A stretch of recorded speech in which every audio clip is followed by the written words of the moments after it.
കൊല്ലം കടക്കൽ post ഓഫീസിലെ മോഷണത്തിൽ പ്രതികൾക്കായി അന്വേഷണം ഊർജിതമാക്കിയിരിക്കുകയാണ് police. Post ഓഫീസിലെ ലോക്കർ ഗ്യാസ് കട്ടർ ഉപയോഗിച്ചുകൊണ്ട് തകർത്താണ് മോഷ്ടാക്കൾ അകത്തു കയറി പണവും ചെക്ക് ബുക്കുകളും ഓഫീസ് രേഖകളും കവർന്നത്. സംഭവത്തിന് പിന്നിൽ പ്രൊഫഷണൽ മോഷ്ടാക്കളാണെന്നുള്ള സംശയത്തിലാണ് കടക്കൽ പോലീസ്.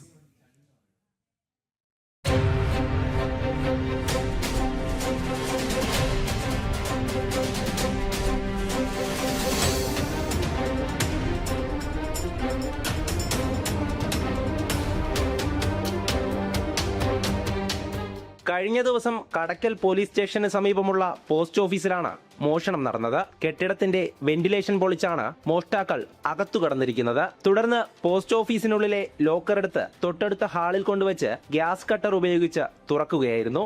ലോക്കറിനുള്ളിലുണ്ടായിരുന്ന 1 ലക്ഷത്തിലധികം രൂപയും ചെക്ക് ബുക്കുകളും പോസ്റ്റ് ഓഫീസിലെ രേഖകളും മോഷ്ടാക്കൾ കവർന്നു. രാവിലെ ഓഫീസ് വൃത്തിയാക്കാനായി എത്തിയ താൽക്കാലിക ജീവനക്കാരിയാണ് മോഷണം നടന്ന വിവരം ആദ്യം അറിഞ്ഞത്. തൂക്കാൻ തേക്കിൽ പോയപ്പോ അവിടെ ജനൽ തകർന്നു കിടക്കുന്നത്. അങ്ങനെ ഞാൻ ഈ പൂക്കടയിലെ ആ മാമന്റെ വന്ന് പറഞ്ഞു. അവര് വന്ന് നോക്കിയപ്പോ പറഞ്ഞ് കള്ളം കയറിയാണ്, നമുക്ക് പോലീസ് സ്റ്റേഷനിൽ അറിയിക്കാൻ പറഞ്ഞു. അപ്പോഴത്തേക്ക് ഓഫീസ് തുറക്കാൻ ആള് വന്ന് തുറന്ന് നോക്കിയപ്പോഴത്തേ എല്ലാം പൊളിച്ചിട്ടേക്കുന്നു.